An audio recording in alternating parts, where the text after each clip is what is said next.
ଢେଙ୍କାନାଳର ଶତାୟୁ ଶିକ୍ଷାନୁଷ୍ଠାନ ବ୍ରଜନାଥ ବଡ଼ଜେନାର ଛାତ୍ର ମାନେ ଏବଂ ଶିକ୍ଷକ ମହାମହିମ ରାଷ୍ଟ୍ରପତିଙ୍କୁ ଭେଟି ଯାହାକି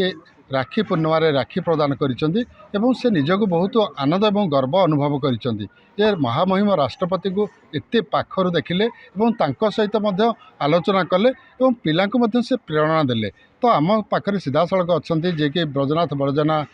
ଉଚ୍ଚ ବିଦ୍ୟାଳୟର ଶିक्षक अच्छा छात्र छात्री मैंने अच्छा सीधासल प्रतिक्रिया ना सर कौन कहे कि भाव में राष्ट्रपति से दिन मीट कले और कौन सब कार्यक्रम थिला? मत बहुत खुशी लगे राष्ट्रपति को भेट करी कारण मोर जीवन प्रारंभ में मुझे स्कूल एकादश श्रेणी पढ़ुली 1980 मसीह नीलम संजय रेड्डी महामहिम राष्ट्रपति थे राष्ट्रपति पुरस्कार पाइबापी राष्ट्रपति भवन दिल्ली जाइली और गोटे दिन सहित रही बर्तमान चाकरी शेष वर्ष आढ़ई मस अच्छी अवसर अंतिम समय महामहिम राष्ट्रपति द्रौपदी मुर्मू को दिल्ली जाई राष्ट्रपति भवन में भेटा और राखी बांधा मोर कविता पढ़ी शुणा जीवनी लेखापी गोटे प्रतिश्रुति मौखिक भाव में पाइबा निश्चित मो गोटे गर्व और गौरवर विषय। जहाँ देखुले निश्चित भाव में समस्तर किसी इच्छा थाए जे महामहिम राष्ट्रपति को पाखु देखा तेणु गर्व अनुभव कर कौन कहे खुशी अच्छा महामहिम राष्ट्रपति को पाखु? आम बहुत खुशी अच्छु आम के स्वप्न भी भाव नुँ के आम राष्ट्रपति भवन भितर जाकि राष्ट्रपति को देखा करूँ के भाव नुँ आम बहुत खुशी अच्छु। कौन कहे खुशी अच्छा? मुझे उड़ाजाहाज कि दिल्ली जाई नथली मु प्रथम थर दिल्ली जाइली और राष्ट्रपति को साक्षात करी राष्ट्रपति सहित किसी कथबार्ता होती धर्मेंद्र प्रधान आमर जे केन्द्रमंत्री सहित कथबार्ता होती राखी बांधी आम बहुत खुशी लगे। जहाँ देखुं उड़ाजाहाज बसिया स्वप्न था उड़ाजाहाज बसिले केन्द्र शिक्षा मंत्री को भेटिले महामहिम राष्ट्रपति को राखी उपहार देले कौन कहे राष्ट्रपति कौन उपदेश देले? राष्ट्रपति उपदेश देले कि रक्षाबंधन केवल भाई भौणी मध्य सीमित नुहे सेटा समस्त सहित सब भारतर सब नागरिक सहित पालिया दरकार जेपरिक बापा माँ सांग साथी बहुत समस्त सहित बंधु बांधव समस्त सहित बांधा केते आनंद लागिला? बहुत बहुत खुशी लगे राष्ट्रपति पाखर देखिलु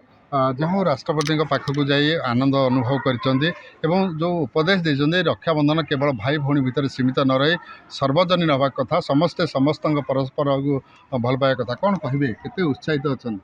आम प्रथम थर पर राष्ट्रपति देखिलु से बहुत खुशी और उत्साहित थिलु आम ओडिशा जाइलु राष्ट्रपति आम ओडिशा से राष्ट्रपति देखना आमको बहुत खुशी हेले राष्ट्रपति को आम राखी बांधिलु से बहुत उत्सुक खुशी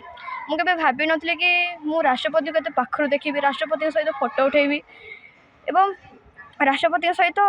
फोटो बा देखा कर मत सुजोग मिल मुझे जीवन में भावी नी स्वप्न देखी नी मत एति माने एति जोग माने एतिकी सुजोग दे धन्यवाद करुँ। कौन कहे हेलिकप्टर गले राष्ट्रपति भेटिले अति पाखर भेटिले केते खुशी लगे? हाँ बहुत खुशी लगुच आम हेलिकप्टर गलु आम एरोप्लेन गलु राष्ट्रपति सहित साक्षात गलु बहुत खुशी लगुच।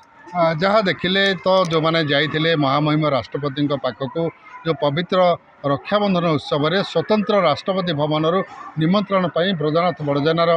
विद्यालय जो 5 जन छात्र एवं शिक्षक जहाँकि से माने तुरंत ताकू उत्साह सह ग्रहण करते एवं प्लेन रे बसी दिल्ली जाई से महामहिम राष्ट्रपति को राखी प्रदान करते महामहिम राष्ट्रपति ओडिशा रू आसी बहुत खुशी अनुभव करते उपदेश देते रक्षाबंधन केवल भाई भितर भाई भौणी भितर सीमित न होई ये बापा माँ परिवार समस्त आत्मीय स्वजन भितर हवा आवश्यक बोली। ढेंकानाळु अथय कुमार साहू, के न्यूज ओडिशा।